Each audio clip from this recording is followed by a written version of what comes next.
This is chapter 17, as you can see.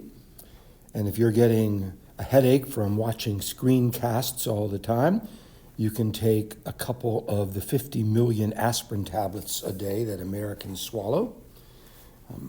Aspirin is over 100 years old, at least chemically speaking or officially speaking, but it goes way back. Hippocrates, sometimes considered the father of medicine.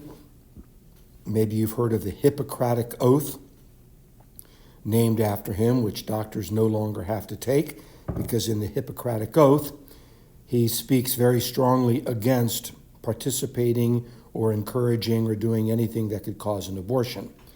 And unfortunately, even in the Greek and Roman cultures, which were not necessarily pleasant and nice for everybody, they did have that expectation that you do not take the lives of unborn babies. In any case, somewhere before the time of Christ, somebody figured out that if you chewed on the bark of a willow tree, it helped some of your pain to go away. That's what we mean by the word analgesic, pain relieving. A lot of people take an aspirin a day, a baby aspirin a day, in order to help to avoid heart attack or blood clots, if there's a suspicion that that is a possibility. The problem, though, with the bark of the willow tree is that it would relieve the pain, but it would create a different kind of pain and irritation to the stomach. And so at some point, early chemists, including this guy right here, identified the compound, salicylic acid, that was in the willow bark that had the positive benefit of being analgesic. And so once you identify what that is, then like we do all the time in chemistry, we say, how can we tweak this molecule, or what can we add to this molecule to take away the negative side effect? And of course, this is what made Bayer Chemical Company very, very famous and very, very wealthy. And you can see this goes all the way back to 1897. And you might recall in a lab where you actually made acetyl salicylic acid by combining acetic acid with salicylic acid to make this compound. Now, sometimes, if your aspirin bottle has been sitting in the medicine cabinet for a long period of time, and you take the lid off, you have a very distinct odor of acetic acid, or vinegar, you might think. And that is because the reaction that produces acetyl salicylic acid in this direction is now going in this direction, and it's breaking apart, and you're getting that acetic acid, that vinegar smell back again. You can find aspirin in all kinds of over-the-counter medicines, such as Excedrin, and then in Alka-Seltzer, they actually mix it with sodium bicarbonate, and in that way, that reaction, along with the citric acid, produces all the bubbles and the fizzes that you see when you put those tablets in water. Now, a lot of what we're going to be talking about in this introductory screencast, you were introduced to way back in Chapter 3, as well as in honors chemistry. But acids are all over the place, and so are bases for that matter. When we think of some of the most common substances in nature, you are made out of proteins. You might have maybe 10,000 different kinds of proteins in your body, and many of them are enzymes, and they're hormones and muscle fibers and all kinds of things like that. Your cells have thousands and thousands of proteins in them. Every single protein is a very, very complex structure that has to be a precise sequence of amino acids.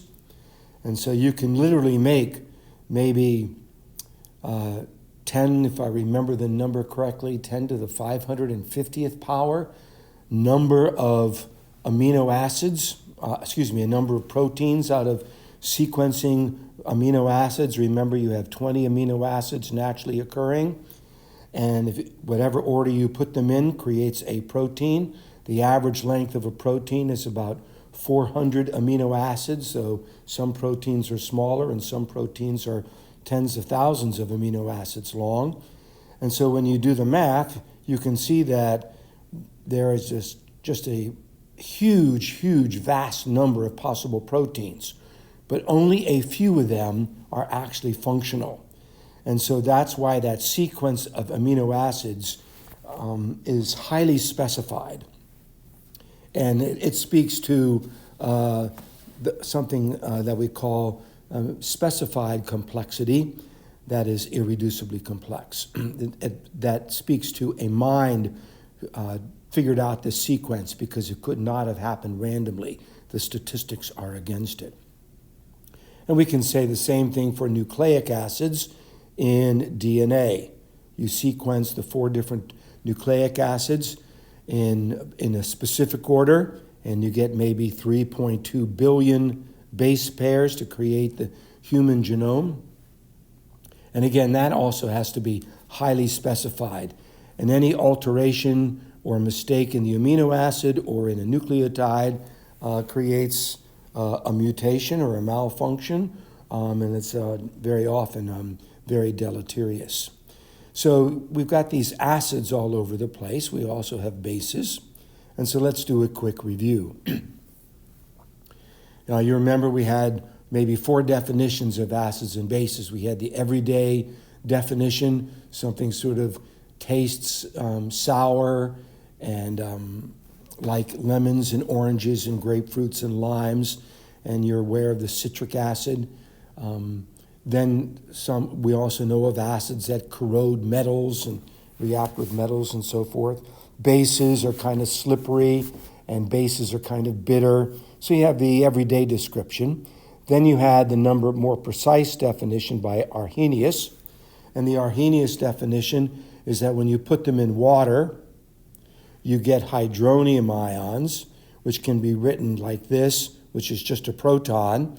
Or if you protonate the water, in other words, if you take that water molecule and that proton is not going to be something that's going to stay by itself for more than a fraction of a second because it's so highly charged, you get this right here. And so we can call that our hydronium ion.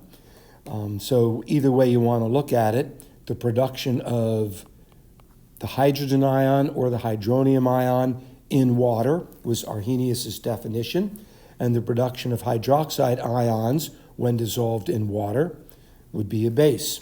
And you'll notice that the limitation of the Arrhenius definition is that we're talking about aqueous solutions. But you can have acids and bases that don't necessarily involve water. And that's where the second definition, the Bronsted-Lowry definition, comes into play. Both of these gentlemen came up with this idea about the same period of time in history. So depending on which country you're in, you would either say Bronsted-Lowry or you'd say Lowry-Bronsted. I believe British and Dutch. And so his idea was that acids yield protons, so he would look at this as a proton rather than a hydrogen ion, and bases are going to yield hydroxides, whether or not there's water around. In this case, you do have water around because you can see the symbol for aqueous all over the place. We should point out a reaction that you're very familiar with, and that is that an acid plus a base always produces salt plus water. And you can see why this reaction goes to the right, because you're making a liquid, a molecule with a strong bond. So acid plus base produces salt plus water. If you have a strong acid, like this one, and a strong base, like this one, you'll get a very soluble salt, and you're going to get water. And the net ionic equation would always be this.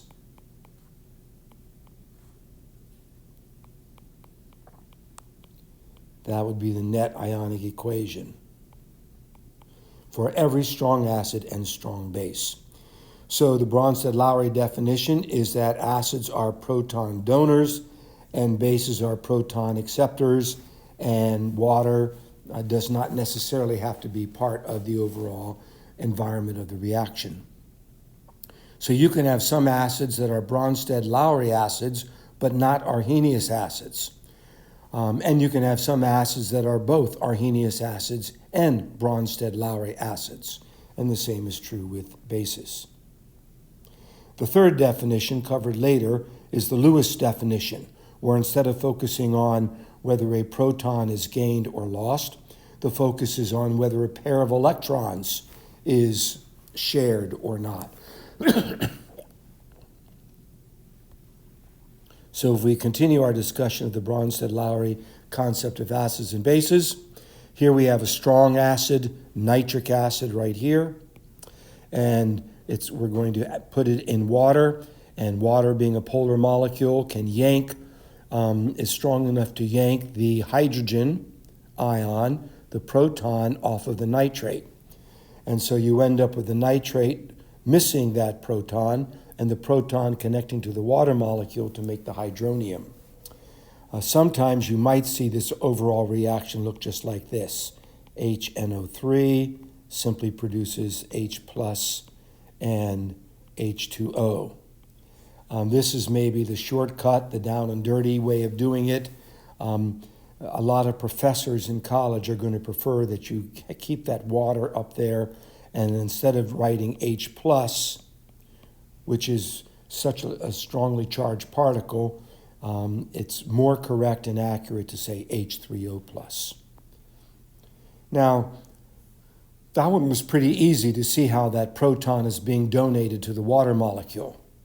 But now when we come down here and we look here, we see this ammonium ion. We don't know what the spectator ion is. We might speculate that the spectator ion is maybe chloride, ammonium chloride or something.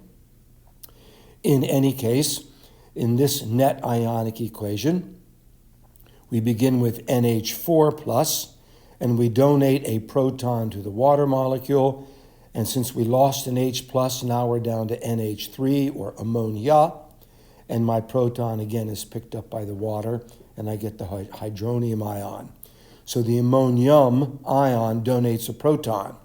That makes the ammonium ion a Bronsted-Lowry acid. And make sure you distinguish between ammonium and ammonia, which is a weak base.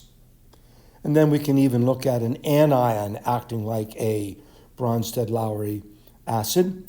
And in this particular polyatomic ion, again, we don't know what the spectator is. It could be sodium or potassium.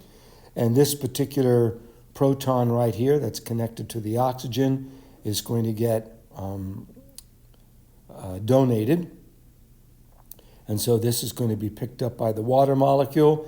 That makes this an acid by definition of Bronsted-Lowry, donates the proton to the water, and when it loses that proton, now you're down to just one hydrogen in the polyatomic anion instead of two, and you create the hydronium ion.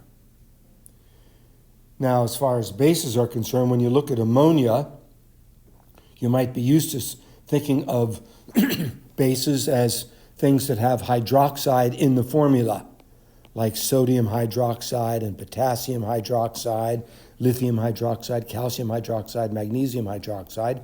But in this case, you don't see any hydroxide in the formula. Nevertheless, when you put it in water, the polar water molecule will break up into a proton right here, and the rest of the molecule is your hydroxide. And it's often common to write the water molecule as HOH, to look at it as being an acid or a base depending upon the situation. And so the proton in the water molecule, one of the two, is donated to ammonia, and it becomes ammonium. And so since ammonia is going to be gaining a proton, that makes it a base according to Bronsted-Lowry. It's gaining a proton. And my water molecule now is donating a proton, and it ends up being hydroxide, and that makes, in this particular reaction, your water is an acid.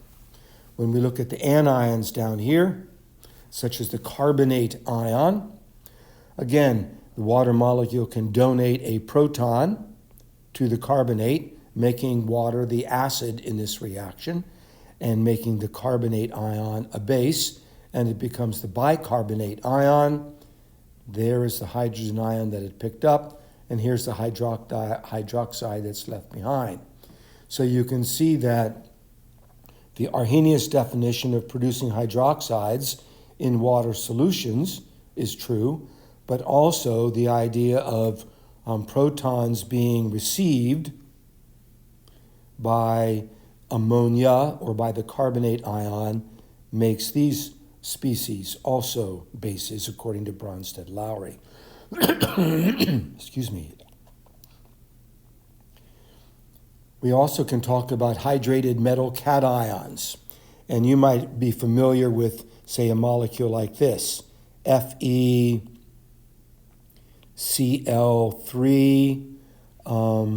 dot 6H2O, iron 3 chloride hexahydrate. That's the way you're used to writing hydrated salts. But in this particular case, we're writing it in a different form. And this is covered towards the end of the book in a chapter when we write about transition metals in particular and how they can be surrounded by very, very small molecules like water, like ammonia, like cyanide. And so these are complex ions. And in this particular case, this complex ion reacts with water. And in the process, we get these water molecules donating their protons, so you end up with hydroniums. And so you'll notice that we started off with 6 water molecules, now we only have 5. And the one water molecule that was over here fell apart, was pulled apart, and the hydroxide was left behind, and the proton was picked up by the water. And so therefore we can see how this is acting like a Bronsted-Lowry acid. My water in this case is gaining the protons, so it's acting like a Bronsted-Lowry base. And we can also look at another complex ion that looks like this. And here you have 5 water molecules. And as a result of this reaction, you end up with 6 water molecules. And this hydroxide then is released, and now it shows up over here. And since you're producing a hydroxide in solution, this is acting like a Bronsted-Lowry base. And you probably remember that some acids are monoprotic, which means one proton, and other acids are diprotic and triprotic. And when you have more than one, we just lump them all together in polyprotic acids, where the word protic, of course, refers to protons. And we even use this word as far as bases are concerned. You can gain one proton and be a monoprotic base, or you can gain more than one and become a polyprotic base. And so here you have sulfuric acid, and it's donating its first proton. There's number 1. And then this species comes down here, and it can donate its second proton. There's proton number 2. It is diprotic. Now, we have to point out, for future reference, that when you put sulfuric acid into water, it's only going to donate the first proton. And then it's going to very rapidly reach equilibrium. The only way that you're going to get it to lose its second proton here in step 2 is if you drive the reaction to the right. And if you are able to continue to drive the reaction to the right, think of Le Chatelier's principle, then you can force the bisulfate to lose its proton and end up with just a sulfate ion. And here's your carbonate ion. and it's going to gain one proton. There's the first proton it gains. And then this species, if we can continue to drive the reaction towards the right, we can receive another proton. And so here's and it becomes the carbonic acid, And so here's the first proton donated, here's the second proton. And you may be noticing that sometimes water is acting as an acid, sometimes it's acting as a base. And when, in terms of Bronsted-Lowry acids and bases, we say it is amphiprotic. Amphiprotic. And amphi here means both ways, from the Greek Latin from a long time ago. So, for example, not only can water sometimes act as a Bronsted acid and donate a proton, or act as a Bronsted-Lowry base and receive a proton, this particular polyatomic anion, the biphosphate ion, sometimes it can donate a proton, so it goes from 2 down to 1 hydrogen, and here's the proton that it donates. I'll just call that a P. And sometimes, like in this reaction, it can actually gain a proton and go from 2 up to 3. And when it gains a proton, we have the H3PO4 phosphoric acid. And so in the first reaction, it's acting as an acid because it's donated a proton, so water is acting like a base. And in the second reaction, it's acting like a base, so water is acting like an acid. So both water and the biphosphate polyatomic anion are amphiprotic. Here are some other examples of polyprotic acids and bases.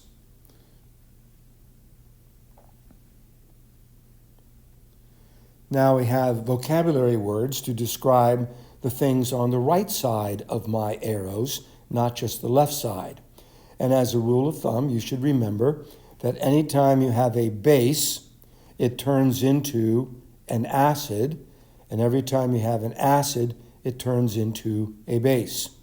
And the things on the right side are always the conjugates.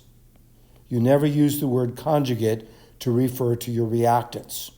So if I have a base that's going to gain a proton and an acid that's going to lose a proton, my base turns into a conjugate acid, and my acid turns into a conjugate base. And it's very important, again, to remember that the conjugates are always on the right side. And you can't have one without the other. We call those conjugate acid-base pairs. And you're always going to find 2 conjugate acid-base pairs if you find any at all. Your base turns into a conjugate acid, and your acid turns into a conjugate base. So when you're in equilibrium, when your base turns into a conjugate acid, that means the acid can also react and go towards the left and recreate the base. And when you're going from right to left, then this acid and this base becomes a conjugate base and a conjugate acid when you're going towards the left. So every reaction between a Bronsted-Lowry acid and base involves 2 conjugate acid-base pairs. So here's a chart showing you a lot of examples of that. Notice that acid 1 and base 1 are a conjugate pair.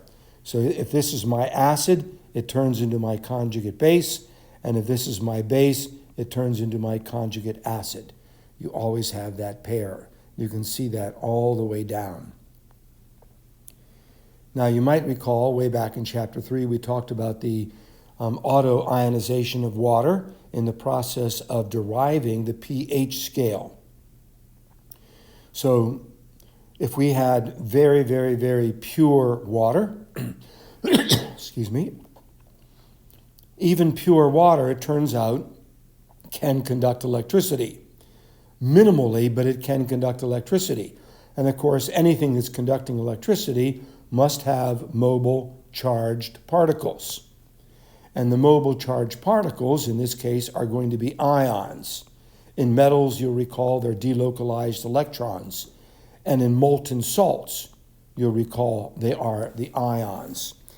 But here they are the ions that result from being in an aqueous solution.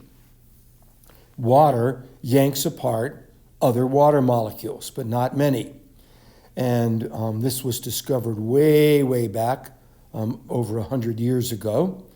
And this was a very, very difficult process to use with the equipment they had way back when. It was painstakingly purified. And he noticed, this individual, Kohlrausch, that sure enough, even the purest of pure water that he could possibly make, there was still some conductivity, which implied, since all he had was water, that there must be some ions in the solution. And so water evidently must be yanking some of the water molecules apart. Now, we now know that the extent to which it yanks those water molecules apart is about 2 out of every billion to one significant figure. 2 out of every billion. It's probably going to be just a slightly more than 2, which is why we're able to get a second significant digit in a lot of these values. In any case, it's very much temperature dependent, as are equilibrium reactions.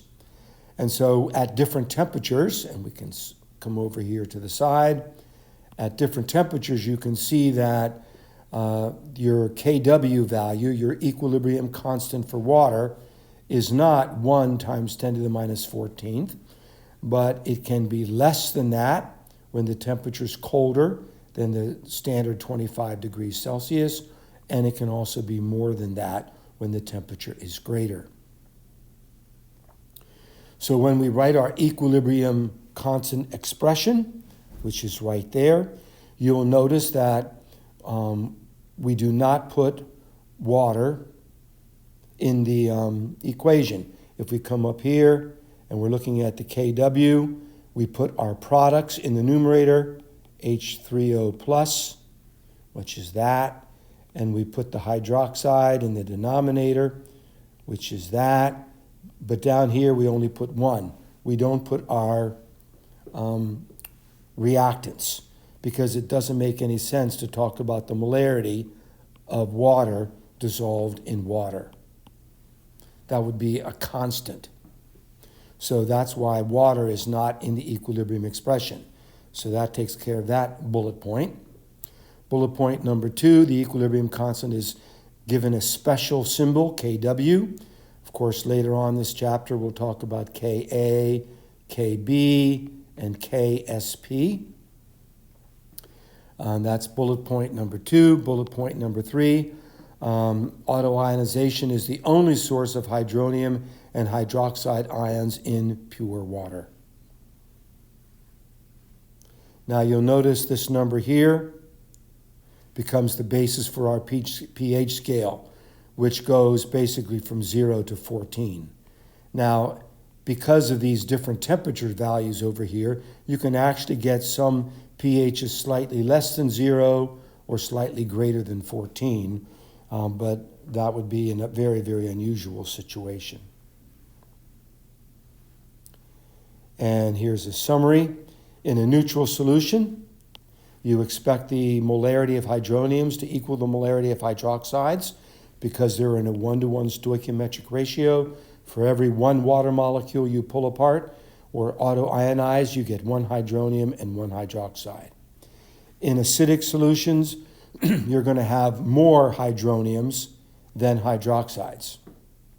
So your molarity is going to be greater than 1 times 10 to the minus 7th at 25 degrees Celsius.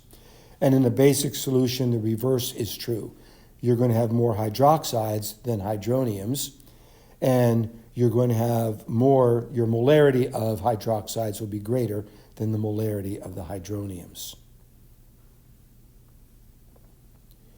And then the pH scale, in order to communicate something that's a little bit more meaningful to people than to use numbers like 10 to the minus this, that, or the other, we take the negative log and call that the pH.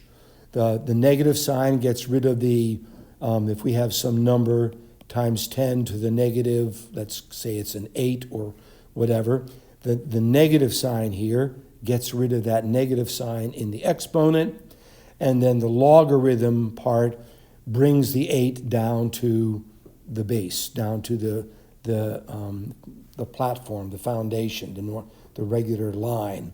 So it's not an exponent anymore, because a lot of people don't even understand exponents. So pH is the negative log of the hydronium. pOH is the negative log of the hydroxide.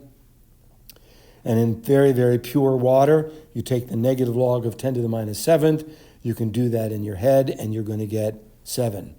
Now, let's remind ourselves of significant digits. This number right here has 2 significant digits. I'm going to change color to emphasize it. 1, 2 significant digits. So when you take the negative log, the significant digits are only the digits after the decimal point. The 7 is not a significant digit, but represents the power of 10.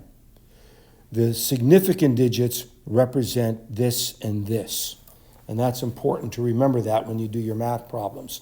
You can lose a point or two on a test by not paying attention to this additional significant digit rule.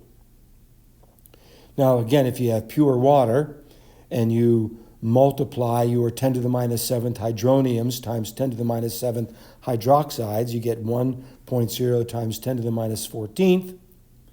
And when you take the negative log of these kWs, we have what is called the pKw.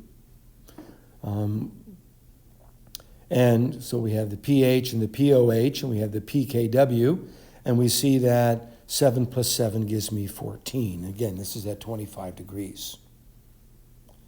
And that ends the introduction to this chapter.